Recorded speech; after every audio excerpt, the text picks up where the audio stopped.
Benarkah makanan haram akan buatkan akhlak kita semakin buruk? Dengar molek-molek. Makanan haram ada dua. Yang pertama, makanan tu jenis haram. Yang kedua, makanan tu jenis halal tapi duit sumber yang haram.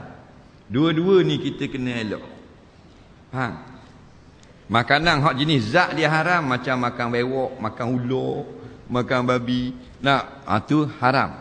Yang kedua, hak ramai umat Islam terlibat, iaitu makanannya halal tapi gaji dia haram. Kerja sebagai tukang tuang arak, umpama contoh, atau dia tipu tanah orang, patutnya duit tu saka paraik boleh ke adik dia, ni tipu boleh ke abang. Ataupun belum mak mati, dia ambil gelang mak dia tu bagi pinjang je. Tapi bila mak dia mati, gelang tu dia kata mak tu bagi ke dia. Tu duit yang sumber yang haram. Faham tak lagi? Duit tu kalau makan, sama macam makan babi kok. Pokoknya sama haram. Akibat orang yang makan haram sangat berat. Di dalam dunia, segala amalannya tidak diterima. Dalil Nabi kata, orang yang makan haram, daging dia tu layak di dalam neraka. Kullu lahmin nabata min haram fannaru aula bih. Setiap tubuh yang membesar sebab ada makanan haram, maka layak di dalam api neraka. Khalifah yang pertama Sayyidina Abu Bakar As-Siddiq, dia kata, la yaqbalullahu salata ahadikum ma fi jawfihi haramun. Allah tidak akan terima satu semayang pun orang yang dalam tubuh dia ada makanan yang haram.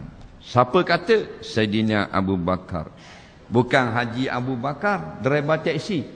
Sayyidina Abu Bakar As-Siddiq, yang Nabi kata iman dia lebih berat daripada iman penduduk Madinah. Betul tak? Tak? Jangan main tipu-tipu harta orang. Seronoklah masa kita dapat tipu tu. Kita tipu dalam akaun, dalam apa, dalam buku, dalam ni, boleh kita beres, orang tak tahu. Kita pun pergi haji, tidak diterima. Sebab kaedah kita bila solat tidak diterima, amalan lain pun tidak diterima. Sebab solatlah kunci bagi amalan lain diterima. Faham? Kerana Nabi kata, wa in soluhat soluhasairu amalih. Jikalau semayangnya molek, maka barulah molek amalan yang lain.